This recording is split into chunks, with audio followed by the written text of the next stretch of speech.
Welcome back to another episode of Harmonious at Lunch, the show that fuels your business success. I'm Brandon Gano, your host and guide through the world of harmonious business growth. Today, we're unlocking powerful strategies with industry experts to help your business thrive. If you're a business owner, entrepreneur, or executive, you are in the right place. Join me and our incredible guests today on the journey to clarity, growth, and success. It is time to revolutionize your approach to business. Let's dive in with another episode of Harmonious at Lunch. Welcome back into some more bite-sized business advice. In today's episode, we're going to cover the whole entrepreneur. That's the purpose of this podcast, of course, but I think a unique episode. I have a very special guest with me, and we're going to talk about publishing, entrepreneurship, and intimacy, all wrapped in the same little bow of this episode. And I'm just a huge fan of this because I always argue that you can't have a successful business if you don't have a successful and happy life. We're going to walk down that path today with my special guest, Melissa Keenan. Welcome to the show, and thank you for being here. Thank you. I'm so glad to be here. So you are a publisher, you have a publishing company, you are an intimacy expert, and you have a wild, unique, very interesting backstory. Tell me, how does all of that weave together to bring us to this very conversation today? Yes. So I actually was a stay-at-home mom for 9 years and struggling a lot in my marriage. So I didn't start out as a business owner. I was trying to be a good wife and have a happy life and be a good mom, and consistently struggling in that endeavor. And our marriage was struggling a lot. And so, I'm grateful that we chose that as a path for our family initially, because it did give us the time to work out the issues that we had in our marriage. But, ultimately, addiction, typical fighting, typical stuff that everybody deals with. The reality that we came to was that neither of us knew how to be in deep, connected, secure relationships. Like, we hadn't seen it modeled before. We hadn't. The more work that we did on ourselves, and thankfully I chose to do work on myself, my husband chose to do work on his self. So that allowed us to continue to draw closer together. We kind of got to this point, and I remember exactly where I was sitting and everything, where I was like, oh my goodness, this connection that we have is like, I didn't know it existed on the planet. I didn't know it could be like this. And my husband felt the same. And so that's where kind of the little seeds began to plant for me to move into the coaching field and, become certified in many of the different modalities, which had helped us to get to the point where we were at, and opened a coaching practice. So I ran my intimacy coaching practice for the past 6 years. And it was about, 2021, that I utilized and leveraged the opportunity of becoming a published author to grow my coaching business. And I did this through a multi-author book. And I loved the experience so much. I was like, wow, this is, for one, it's like a coaching program with no one coaching me but me, because as I went through and I just wrote a chapter for a book. I went through my own transformation experience. I was like, this is really cool. And then it opened and leveraged all these different opportunities for me as a coach, because I became more credible in the industry, and I now could call myself a best-selling author. And I now had this really cool group of the co-authors around me to collaborate and work with, and et cetera. But it wasn't until 2023 when I started to actually consider maybe I should be a publisher. It was furthest from my brain. Like, how do you go from being a stay-at-home mom to being a publisher? Because publishing, you have to know a lot about business and things. But I felt I had gotten to that point, and I was like, I love this process and experience. And the more I considered it, I realized it's not all that different. Supporting an author through the journey of visibility with the world through their work is very similar to supporting an individual through the journey of visibility and being deeply seen and known in their relationships and even with themselves, which was what I was very good at. So now I run a publishing house and an intimacy coaching practice. And here we are today.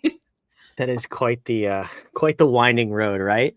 But I want to dive into that because there's so much to unpack on the business side of and being an author for your business outside of the having a publishing company.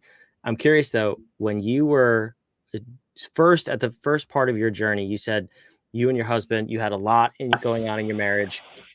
How did that show up in real life? Because I think that's the piece I'm curious about, and that's why I like to bring this out on this show, because a lot of times, and we had talked about this offline a little bit, you have a successful air quotes person on paper, but their personal life is falling apart. And it's, for me, it's like a rubber band, right? Or a yo-yo. It's only a matter of time before, if there's dissonance, one side catches up with the other.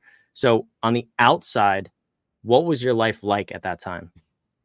It's such an interesting question because I mean, as I reflect, I feel like a lot of marriage issues, and I saw this again and again with clients too. A lot of marriage issues stem from the fact that I was at war with myself. And so, whether it was regarding my friendships or my relationships with my children or my family or etc., like I actually wasn't happy in any of those areas. And, of course, our journey was such that I didn't open my business doors until we had moved through a lot of that. But, business brought on this whole other dynamic, all these elements of and obviously we come from a more traditional background, hence me having been a stay-at-home mom. I feel like we're pretty progressive now, but that's not where we started. But conversations about oh my gosh, I just made more money than you made in the last 6 months. And now how does that affect our marriage? And there's so many dynamics when, you have both partners working, or you have one partner in particular who's a business owner who's has an unlimited income earning potential or leadership potential, or you're both running business together. There's just so many elements there. I cannot imagine. I mean, I can, I guess, because I've worked with clients, but for us personally, if we hadn't already gone through that deep inner work, how we would have handled those challenges. It's so interesting. And I guess maybe to your point, I'll share this story. This was just the beginning of last year. We're kind of at a stuck point, and we're looking at finances. We're looking at our 5-year plan, and we're kind of we're just feeling really stuck. And my husband's feeling super heavy, even church stuff. There was just a lot of stuff that was we felt very stuck. And I reach out to one of my good friends who had been a previous coach of mine, and I'm sharing with her, stuff is really real right now. It is hit the fan over here. And my husband is super struggling, and I don't know where this is going to lead us. Not that our relationship wasn't rocky, just everything else. And my friend says to me, Melissa, work on your marriage. And I was like, what are you talking about? That's the only thing that's going well. We are at bliss when we are with each other, but unfortunately we can't run off into the clouds together. We have to do all this life stuff. And she said, why don't you just take my word for it? Take a risk and do what you've been telling everybody else to do. Use your most valuable asset now to change the rest of your circumstances. And so we did. And we invested in this year-long, crazy, amazing coaching experience where we went to a retreat in person with them, and we did all this stuff, invested in our marriage, and every element of our external life changed. And I was like, oh my goodness, because obviously I would have told someone to do the same thing, but maybe I didn't believe it at the depth to which I believe it now. That's really interesting. Eat your own dog food, right? That's where the saying comes from. But I want to unpack that a little bit, because that's actually counterintuitive to what most people would would even suggest or believe. Like if I was in that situation and you told me to do that, I'd be like, Melissa cray cray, I don't need to listen to her right now because she's on off the reservation. What is it about kind of doubling down on, in this case specifically, your marriage that caused the rest of your life to bloom into what it is? Well, and we had, I mean, I think some of what brought us to that decision even was like we had invested in so many different business coaches and like all this other stuff and been so frustrated. like um kind of looking for something outside of us to be the answer for the next step for us. And instead we just chose us, which built us the confidence within ourselves individually, because marriage work is always about, you have to work on yourself first, always. But we built the confidence within ourselves and within us as a partnership that we're actually now doing this really cool business acquisitions program, and just like it's stuff that we were stuck around before. Like my husband used to say, like, you know what, we've tried too many times, we can't possibly work together, there's no way we could run a business together and stuff. And now we're like on the ground actively doing a business acquisitions program together and stuff, like because everything we do is motivated internally first. So you can't, and it's about intimacy is my work, right? Like that's who I am. And I define that as into me see. And so the more that I come in tune with who I am, with my unique desires, what lights me up or turns me on, however you want to say it, like what really like makes me feel full and whole as a human being, and as my husband does the same, obviously we're going to have greater bliss in our marriage, and we're going to create more amazing things in our external environment around us. So that's what we've experienced.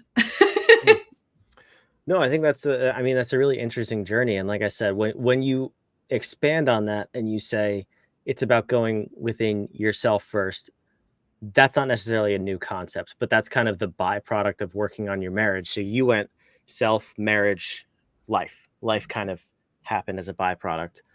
I love the journey. And first of all, I love your willingness to share it. I think that's amazing. And more people could probably benefit from that too. Do you see this in your clients who are business owners? Is that a common path for people who have this, maybe the word dissonance comes up again, this dissonance in their business life, or in their personal life? Does it affect their business? And then when you resolve it, does it resolve the business too? I wish that life was so linear. What did I that do be? too. It would be so much easier.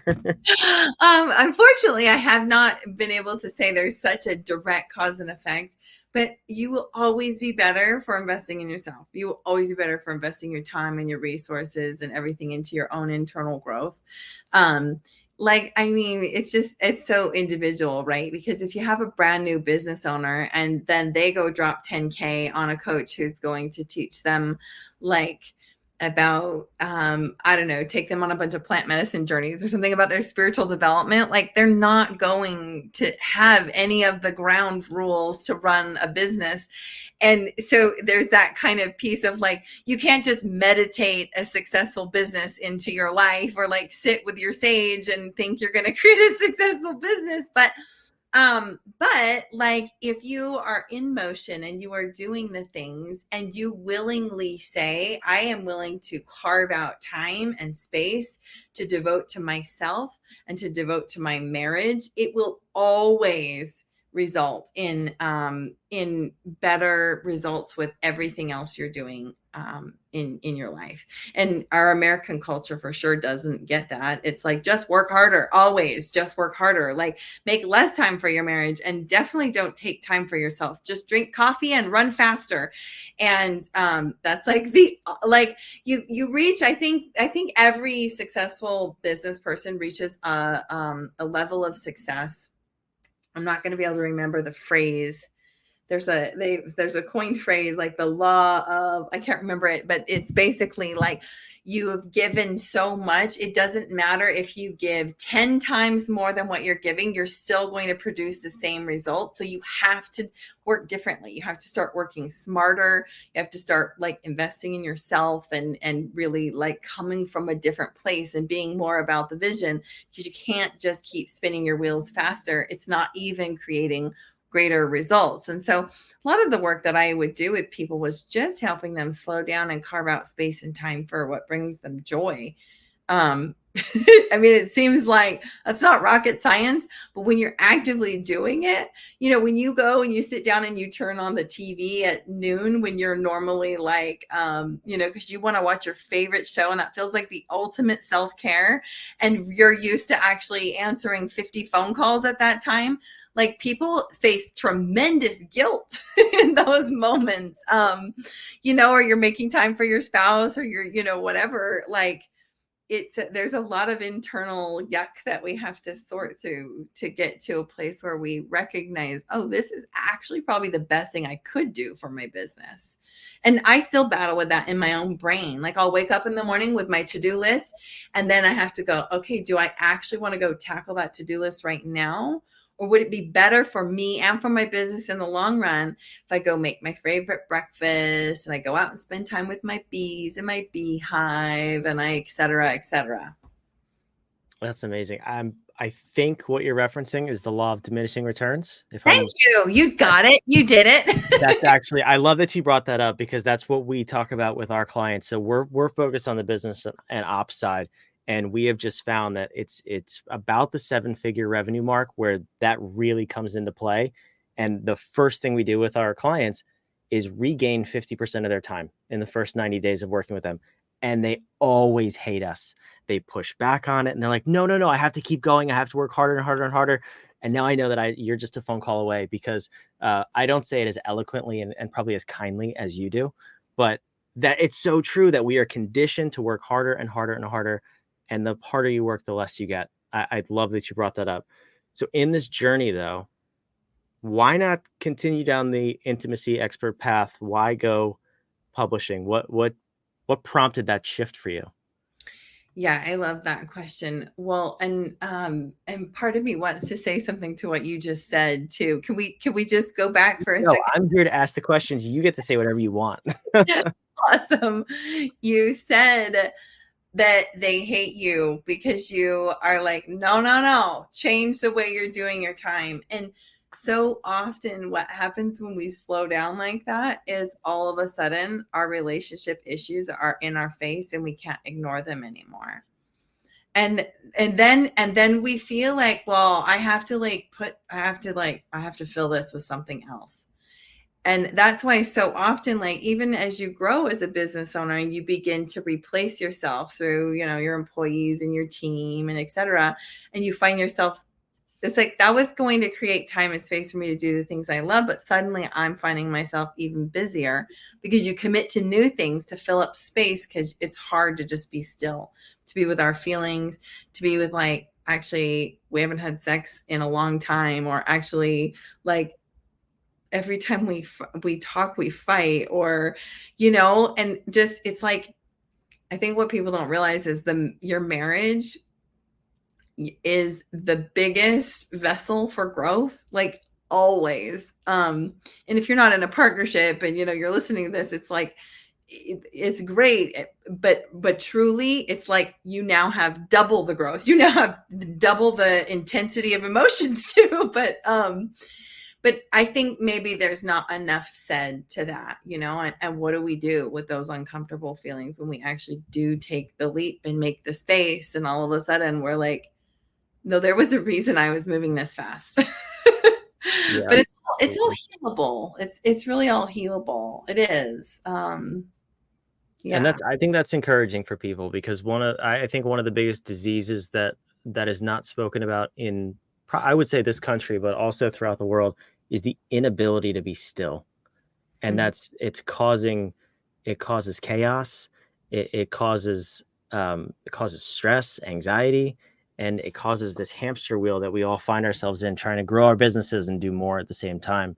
So Yeah, I love that you bring this message to the world, and I hope more people hear it, honestly, because this is the stuff that more people need to hear. You can see that just visually, you are more relaxed than most people who come onto this show.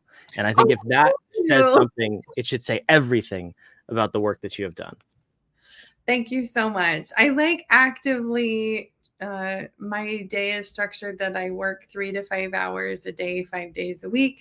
My 4 kids are homeschooled, and we spend the rest of the time like playing a lot. That's my life. And people might hear that and say, that sounds like a hobby, not a business owner. But it's, again, well, try it. Yeah, it's also the rules are defined by you. The business you build is defined by you and nobody else. Yep. So Yep. tell those people to shut it. I want to say something else, but this is a PG relatively show, so I won't say that. Them, oh, come give it a try. That's right. Melissa is much kinder than I say things, and that's probably why her clients listen a little faster. Melissa, this has been fantastic.